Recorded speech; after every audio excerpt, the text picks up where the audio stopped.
Hello বন্ধুরা, তো আজকে আমি বানাচ্ছি পটলের দোরমা। প্রথমে আমি কড়াইতে তেল দিয়েছি, তারপর আমি পটলের থেকে বিচিগুলি বের করে তারপর আমি পনিরটাকে কুড়িয়ে ভালো করে নুন দিয়ে ভেজে নিয়েছি। তারপর আমি পটলের ভিতরে সেগুলো ভরে আমি পটলের মুখগুলোকে কাঠি দিয়ে বন্ধ করে দিচ্ছি।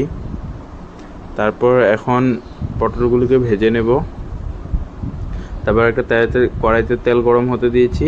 তারপর আমি টমেটো, আদা আর কাজু পেস্ট করে রেখেছিলাম সেটা দিয়ে দিলাম। এখন ভালো করে নাড়াচাড়া করে নুন, হলুদ আর কাশ্মীরি লাল মির্চের গুঁড়ো দিয়ে দিব। তারপর আমি ভালো করে নাড়াচাড়া করে এখন কষানো হয়ে গেছে, জলটা দিয়ে দেব। তারপর আমি ভেজে রাখা পটলগুলোকেও দিয়ে দেব।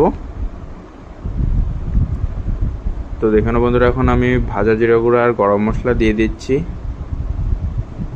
তারপর আমি একটু নাড়াচাড়া করে ভালো করে ঘি দিয়ে পটলটাকে নামিয়ে নেব।